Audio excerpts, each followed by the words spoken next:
아주 낡은 그림 한 점이 나왔습니다. 그림 자체는 먼지가 덮이고 찢겨져서 볼품이 없었지만 그 그림을 감싸고 있는 액자는 순금으로 장식되어 화려해 보였습니다. 한 사람이 그 금 액자가 탐이 나서 그 그림을 큰 돈을 주고 샀습니다. 그리고 집에 돌아오자마자 순금 액자만 조심스럽게 떼어냅니다. 그리고 그 안에 있던 낡고 더러운 캔버스 그림은 불쏘시개로 던져버렸습니다. 그런데 며칠 뒤에 미술 사학자들이 그를 찾아옵니다. 그리고 알고 보니 그가 불태웠던 그 낡은 그림, 그 낡고 더러우고 조금은 찢겨졌던 그 그림이 르네상스 시대의 거장의 미발표 진품이었다라는 겁니다. 그 가치는 떼어냈던 금 액자의 수천 배, 아니 돈으로 환산할 수 없다라는 이야기를 듣게 되었습니다. 이 사람은 귀하게 보이는 껍데기 가치에 눈이 먼 나머지 진짜 보물은 잿더미로 만들고 말았던 것입니다.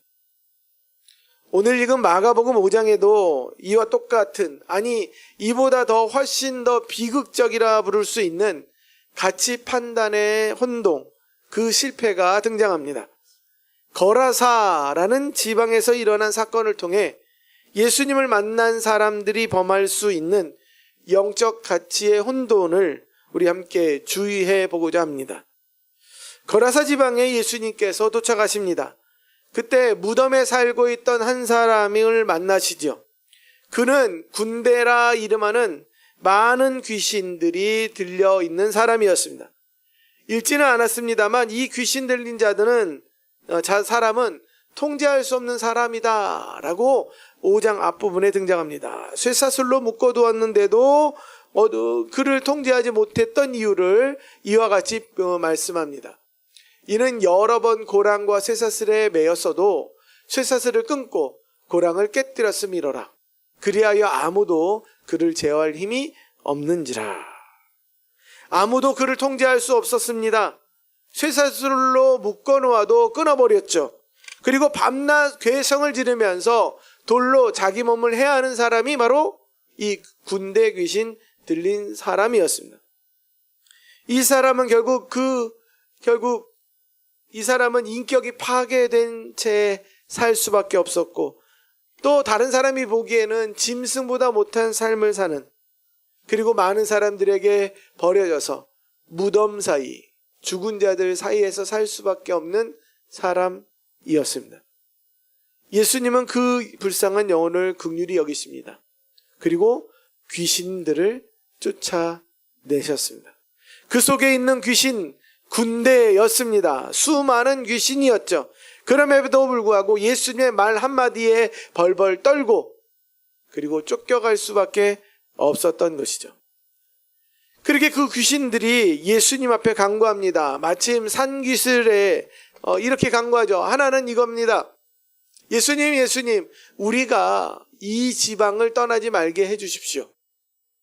그러면서 보았더니 산기슭에 치고 있던 돼지떼가 보이는 겁니다. 그리고 예수님께 간구합니다. 주님, 우리로 하여금 저 돼지떼에 들어갈 수 있도록 허락해 주십시오. 그때 예수님께서 허락하십니다. 그러자마자 약 2,000마리가 되는 돼지떼로 귀신들이 들어가고 그 돼지떼 모두가 어떻게 합니까? 산비탈을 내리달아서 바다에 모두 빠져버리고 말았습니다. 아니요, 모두 죽었습니다. 이 소식을 듣고 동네 사람들이 몰려옵니다.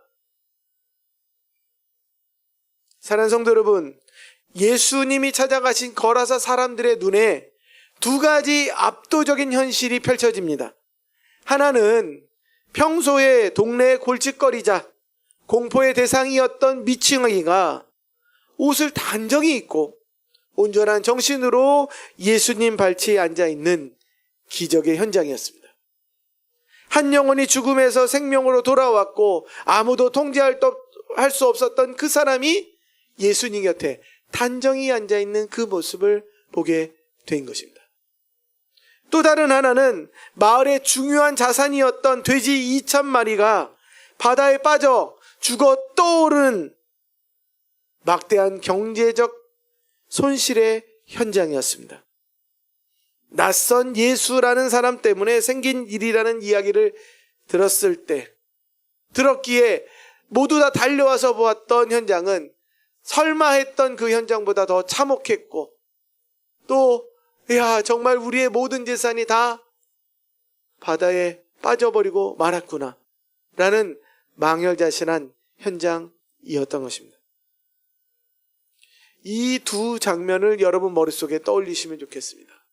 한쪽에는 귀신 들렸던 사람이 나아서 예수님과 함께 있는 그 모습, 한쪽에는 바다에 돼지가 몰살한 채 둥둥 떠 있는 그 모습. 이 두 장면은 우리에게 선택을 상상하게 만듭니다. 상식적으로 생각해 보면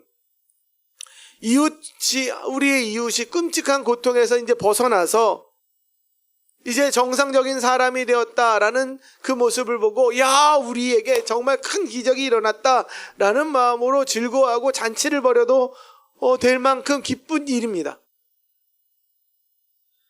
죽어가던 한 인간이 이제 생명을 얻은 겁니다. 그리고 그 일을 행하신 그 주인공인 예수님이 우리 마을에 오셨다라는 그 일로 크게 기뻐할 수 있는 그 장면이 우리 앞에 펼쳐지고 있는 거죠.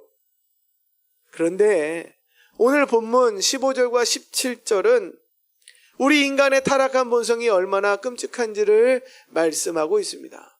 15절과 17절 이렇게 이야기합니다. 예수께 이르러, 즉 동네 사람들이 예수께 이르러 본 겁니다. 그 귀신 들렸던 자, 곧 군대 귀신 들렸던 자가 옷을 입고 정신이 온전하여 앉는 것을 보고 두려워하더라. 그리고 17절, 그들이 두려운 나머지 예수께 그 지방에서 떠나가시기를 간구하더라. 그들은 온전해진 사람을 보고 기뻐하지 않았습니다. 오히려 두려워했습니다. 왜일까요? 무엇이 그들에게 두려움이 되었습니까? 바로 이 예수라는 사람, 이분의 능력이 통제 불가능하다라는 것을 보고 두려워한 겁니다. 또 그리고 이 예수가 자신들의 마을에서 계속 머문다면 자신들의 나머지 재산마저도 잃어버리지 않을까? 라는 계산이 섰기 때문에 두려워했다는 것입니다. 그들은 저울질했습니다. 한 영혼의 치유와 구원, 그리고 돼지 2,000마리의 경제적 가치, 그 상실. 만약 우리 가운데 예수라는 분이 계시다면 우리는 어떻게 될까? 사랑하는 성도 여러분, 거라사인의 마음의 저울은 한치의 망설임도 없이 돼지 쪽으로 기울고 말았습니다. 이들에게 한 영혼의 생명과 영혼은, 이 사람들에게 한 영혼의 생명과 영혼은 자신들의 주머니를 채워주는 가축대보다 못했던 것입니다. 무가치했습니다. 그들에게 영혼의 구원자이신 예수님은 그저 우리의 재산을 축내는 방해꾼에 불과했다는 것입니다. 그래서 그들은 생명의 주님을 향해 제발 우리 동네에서 떠나 주십시오 라고 간구하는 어리석은 선택을 하고 만 것입니다. 여기에 숨겨진 사실 하나가 있습니다. 오늘 말씀에 등장하는 거라사라는 지역이 어떤 지방인지를 함께 기억해야 합니다. 1절에 보니까 바다 건너편, 이 거라사인의 지방이라고 합니다. 갈릴리 호수 건너편이라는 단순한 의미가 아닙니다. 요단강 동쪽편은 그 당시에 이방인과 같은 지역이었습니다. 이방인과 같은 취급을 받는 동네였다는 거예요. 왜요? 유대인들보다는 이방인들이 훨씬 더 많이 살고 있는 동네였습니다. 그러기에 돼지떼가 있었던 거예요. 여러분, 유대인들에게 돼지는 음식이었습니까? 가축이었습니까? 모두 아니었습니다. 왜냐하면 레위기 11장 7절에 보니까 돼지가 굽이 갈라져 있지만 되새김질을 하지 않아서 되새김질을 하지 않기 때문에 부정한 짐승이다 라는 단정한 율법의 기준이 있었기에 돼지는 먹지도 않았습니다. 그리고 돼지는 먹지도 못하는 것 왜 키우겠습니까? 가축도 아니었던 겁니다. 그런데 돼지가 목축되고 있다라는 얘기는 결국 그 지방이 이방인들이 사는 지방이었다는 겁니다. 게다가 마가복음에만 등장하는 2,000마리라는 숫자는요, 굉장히 큰 규모의 목축이 이루어지고 있다라는 말입니다. 활성화되고 있다는 거예요. 단순히 몇 마리의 돼지를 키우는 게 아니라 온 마을 사람들이 함께 마음을 모아서 2,000마리 이상의 목축이 이루어지고 있다는 건 이 돼지로 말미암아 식용뿐만 아니라 가죽, 그리고 그것을 사고 파는 무역 등이 경제적 목적으로 그 지방에 널리 있었다는 것이죠. 성행하고 있다는 겁니다. 그러게 이 돼지 떼는요, 거기에 사는 사람들이 주로 이방인들이었고 유대인들이 경제적 가치를 중요시하는 이방 문화가 횡행하는 사이에 살고 있었다라는 것을 보여주고 있는 겁니다. 무슨 얘기입니까? 예수님이 이방인들이 사는 지역으로 간 겁니다. 예수님이 바다 건너 그 속에 이방인들 속에 살아가는 유대인들을 만나러 가셨다는 거예요. 유대인이나 이방인 모두가 자신을 찾아오신 예수님을 기억해야 하는 그때 그들은 예수님이 떠나시도록 간구해 버렸다는 겁니다.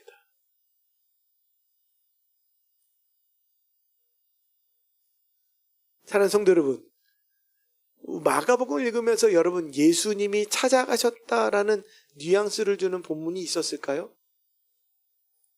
마가복음을 읽으면 없어요.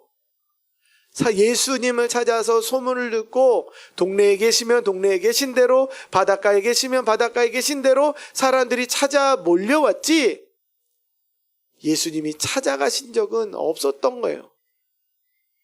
물론 레위 마태를 만나신 장면은 찾아가신 것처럼 보이지만 동네에 들어가셨을 때 보신 겁니다.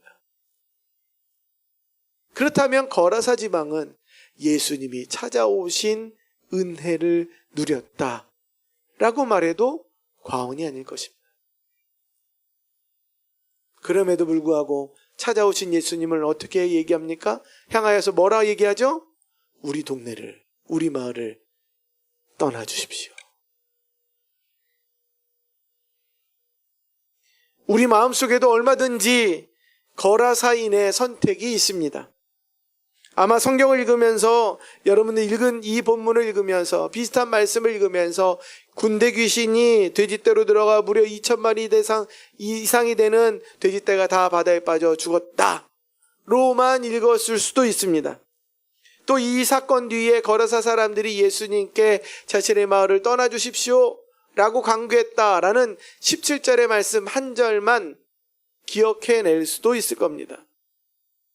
거기에 그 과정에 숨겨진 말씀들을 기억해 주십시오. 예수님의 기적에 놀라는 게 아니라 두려워했던 사람들, 무엇이 그들의 삶 가운데 두려움을 주었나? 우리는 겉으로 예수님을 환영한다라고 말하지만 그분이 내 경제적인 이익에 손해를 끼치거나 내 편안한 삶의 방식을 뒤엎어버린다면 내 마음 깊은 곳에서 거라사인들이 가졌던 선택과 두려움이 얼마든지 찾아올 수 있음을 우리는 기억해야 할 것입니다. 주님, 구원해 주셔서 감사합니다. 하지만 제 통장에는 관여하지 마십시오. 주님, 감사합니다. 그러나 제 진로, 제 사업의 영역에서 내가 무엇을 선택하든지 거기에는 제발 떠나주시기를 부탁드립니다. 누가 그렇게 얘기한다고요? 사람들이요? 아니요. 우리도 그렇게 얘기할 수 있다는 겁니다. 교회 공동체 안에서도 우리는 영혼보다 다른 것을 더 가치 있게 매길 때도 있지 않겠습니까? 귀신 들린 사람이 나음을 입었어요. 온전케 되었어요. 이 사람이 구원받았다니까요. 예수님을 만났어요. 한 사람이 말이죠. 근데 이 한 사람보다 돼지떼 2,000마리의 손실이 보여지고 이 한 사람이 잠잠하면 우리에게 더 큰 유익이 있을 것처럼 상상하는 가치 혼돈이 있을 수 있다는 겁니다. 한 영혼이 상처 입더라도 교회 행사가 잘 치러지고 재정이 넉넉해지고 건물이 화려해지는 것에 만족할 수 있는 우리일 수 있습니다. 한 아이가 돌아오는 것보다 그 아이를 향해 쏟아지는 재정이 아까워질 수도 있다는 얘기입니다.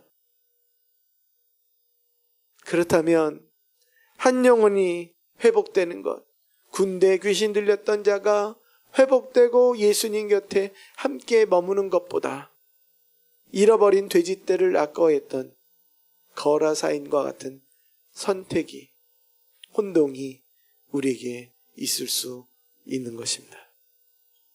사랑하는 성도 여러분, 말씀을 맺겠습니다. 거라사 사람들에게 돼지 2,000마리는 정말 아까운 재산입니다. 이것보다 더 큰 손실이 있지 않을까라는 마음으로 예수님을 내쫓아 버렸습니다. 그러나 우리 예수님은 어떤 분이십니까? 예수님은 귀신 들려 짐승처럼 살아가던 저와 여러분, 이방인과 같은 우리, 그리고 경제적인 가치에 매여 있는 물질 만몬에 사로잡힌 이 사회 속에 있는 우리에게 찾아오셨습니다. 그리고 우리를 예수 믿는 자로 한 영혼의 구원을 이루신 분이십니다. 그런데 이것은 단순히 2,000마리와 바꾼 정도가 아닙니다. 예수님은 우리를 구원하시기 위해, 우리를 만나시기 위해 무엇을 주셨습니까? 바로 자신의 생명을 주셨습니다.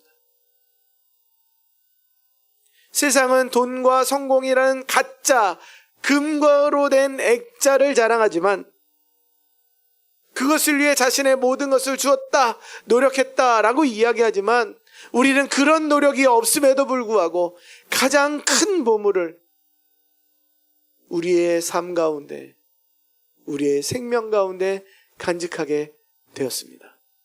바로 십자가에서 자신의 생명을 주신 예수님을 우리는 만나게 되었고 우리 마음속에 품게 된 것입니다. 예수님은 우리를 향하여 찢기고 버림받고 외면받는 그 십자가의 모욕을 통하여서 우리를 살리고자 하셨다는 것입니다. 하나님 아버지께서는 온 천하보다 그 모든 걸 합친 것보다 저와 여러분의 영혼을 더 귀하게 여기시고 가치 있게 보시고 그 아들의 핏값으로 우리를 사셨다는 것입니다.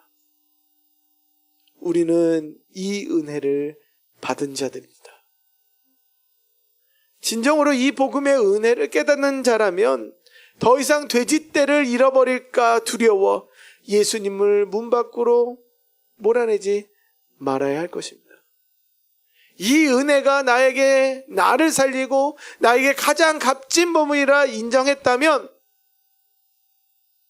다른 것을 개의치 않고 혹시나 잃어버릴 것을 두려워하지 않고 오히려 주님, 나에게 찾아오셔서 행할 그 일이 무엇입니까? 모든 것을 다 잃어버려도 한 영혼이 구원받는 걸 하나님이 가장 기뻐하신다면 그것을 내가 따르겠습니다. 순종하겠습니다. 그것을 소망하며 살겠습니다. 말할 수 있는 우리여야 할 것입니다. 사랑하는 성도 여러분, 우리가 선택의 자리에 한번 서볼까요?